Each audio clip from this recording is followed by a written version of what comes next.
Assalamualaikum warahmatullahi wabarakatuh.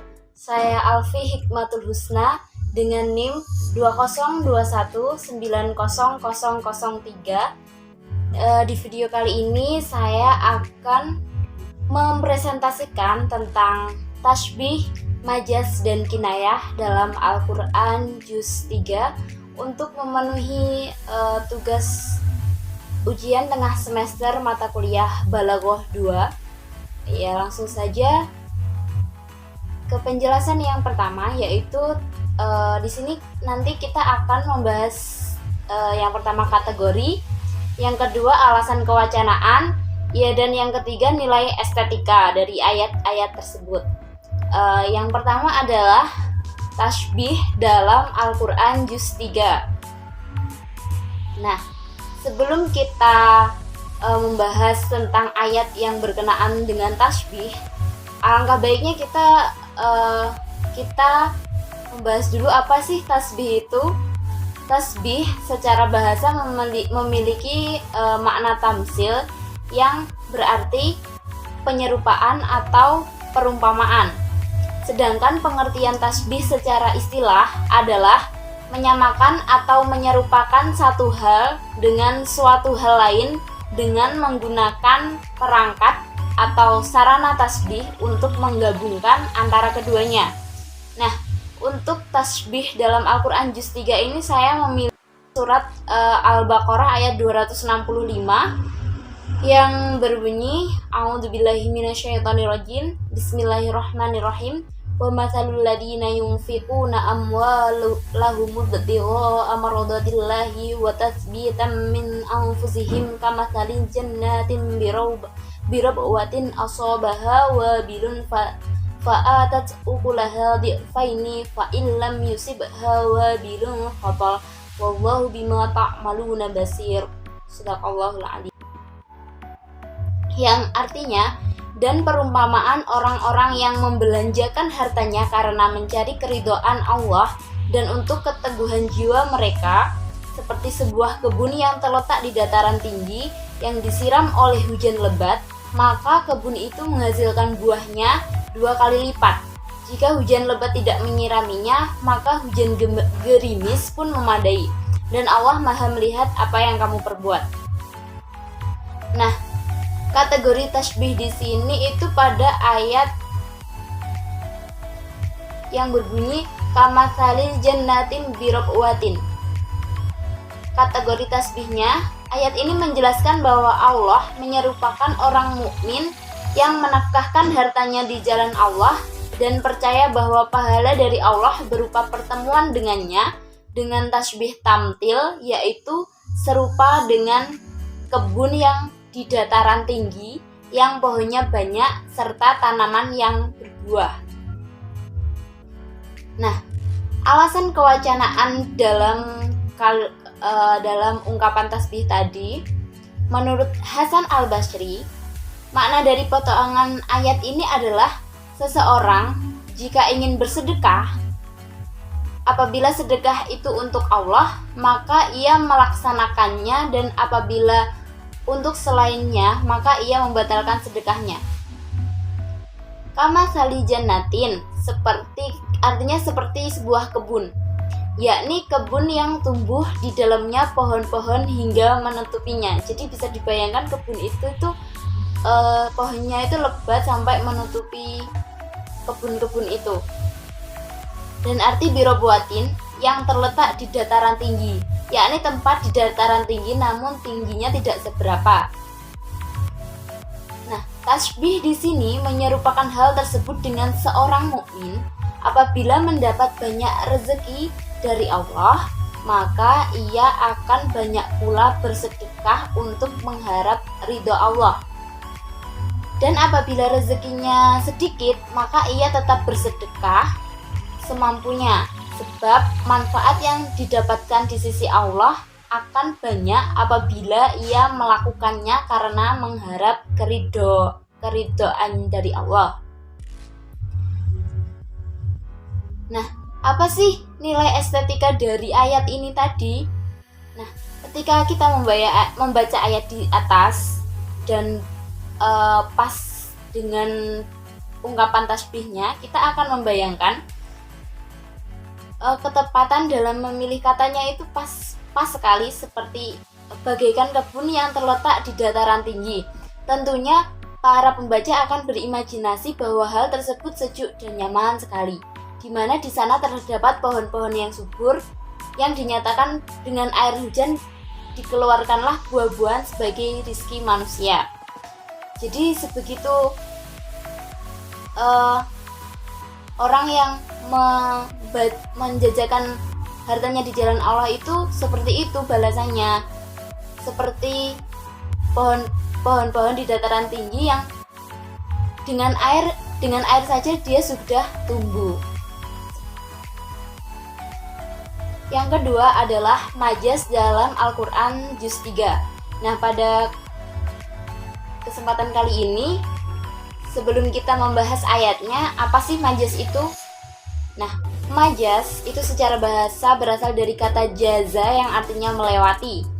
Menurut kajian ilmu balaghah, pengertian majaz adalah lafadz atau kata yang digunakan pada selain arti yang ditetapkan karena adanya persesuaian serta qarinah yang mencegah untuk menghendaki. Untuk majaz dalam Al-Quran juz 3 ini saya memilih Quran surat Ali Imran ayat 52 yang berbunyi, Bismillahirrahmanirrahim. Falamma ahassa Isa minhumul kufra qala man ansari ilallah. Al-ayah. Yang artinya, maka tatkala Isa mengetahui keingkaran mereka Bani Israel, berkatalah dia, siapakah yang akan menjadi penolong-penolongku untuk menegakkan agama Allah? Al-ayah. Nah,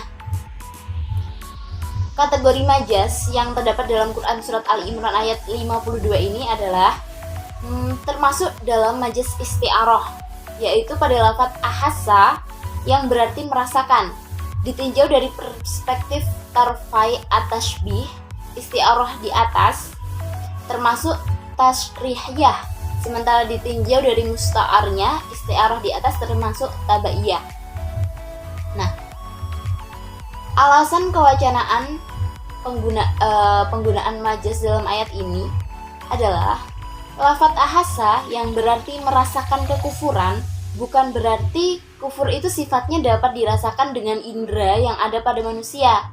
Akan tetapi, maksud ketika Nabi Isa alaihi salam mengetahui kekerasan hati mereka untuk mempertahankan kekafirannya, yang dimaksud mereka ini adalah Bani Israel. Maksudnya mengetahui dengan pengetahuan yang kuat, seakan-akan melihat secara langsung. Jadi merasakan kekufuran itu bukan dirasakan dengan indera, dijilat atau gimana, tapi Nabi Isa itu sudah mengetahui secara jelas, secara dengan pengetahuan yang kuat, seakan-akan mengetahui secara langsung bahwa Bani Israel itu kufurnya memang benar-benar kufur gitu. Nah, selanjutnya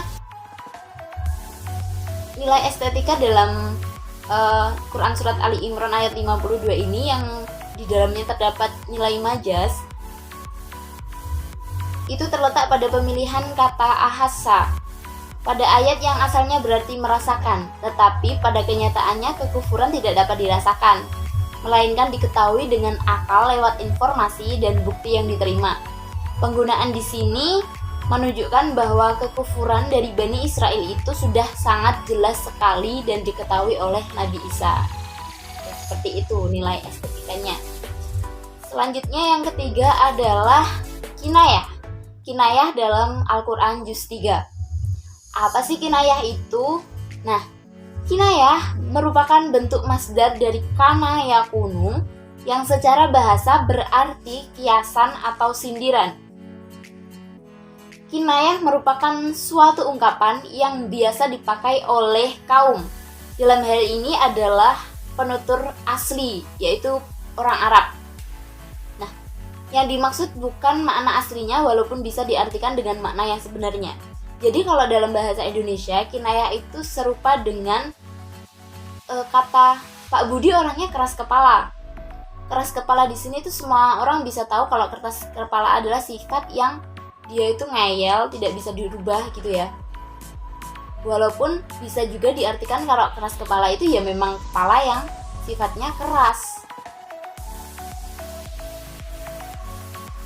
Kinayah dalam Al-Quran Juz 3 ini saya memilih Quran Surat Ali Imran ayat 47 yang berbunyi A'udzubillahi minasyaitonirrajim. Bismillahirrahmanirrahim. Qalat rabbi anna yakunu li waladun wa lam yamsasni bashar. Qala kadzalika yakhluqu ma yasha. Idza qada amran fa innama yaqulu lahu kun fayakun. Yang artinya, Maryam berkata, "Ya Tuhanku, betapa mungkin aku mempunyai anak, padahal aku belum pernah disentuh oleh laki-laki pun." Allah berfirman dengan perantaraan Jibril, "Demikianlah Allah menciptakan apa yang dikehendakinya. Apabila Allah berkehendak menetapkan sesuatu, maka Allah hanya cukup berkata kepadanya, jadilah." Lalu jadilah. Dalam Quran Surat Ali Imran ayat 47 di sini terdapat dalam kata lam yamsasni bashar, yang merupakan kinayah yang berarti tak seorang pun yang bersetubuh denganku. Alasan kewacanaan dalam ayat ini yang mengandung kinayah, mendengar kabar yang luar biasa itu, hati Maryam bercampur antara gembira, sedih, takut, takjub. Lalu dia berkata, "Tuhanku, bagaimana mungkin aku akan mempunyai anak yang lahir dari rahimku, padahal aku tidak pernah disentuh oleh laki-laki pun, dan aku belum menikah." Dia berfirman, "Demikianlah Allah menciptakan apa yang Dia kehendaki. Apabila Dia hendak menetapkan sesuatu, Dia hanya berkata, jadilah, maka jadilah sesuatu itu. Inilah kemahakuasaan Allah, tidak ada yang mustahil bagi." Nilai estetika yang ada dalam Quran Surat Ali Imran ayat 47 yang mengandung kinayah tadi terdapat pada perkataan Maryam yang merupakan istighrab atau ungkapan aneh dari Maryam. Bukan berarti ia ragu-ragu terhadap kemahakuasaannya Allah. Barang siapa meyakini hal ini, maka hilanglah anggapan aneh tersebut. Dan termasuk hikmah Allah Subhanahu wa Ta'ala adalah memberitakan kepada hamba-hambanya perkara asing atau aneh kepada yang lebih aneh secara bertahap. Yaitu tadi yang dapat saya sampaikan tentang tashbih, majaz, dan kinayah dalam Al-Quran Juz 3. Sekian presentasi dari saya, kurang lebihnya saya mohon maaf. Billahi taufiq wal hidayah, waridha wal inayah. Wassalamualaikum warahmatullahi wabarakatuh.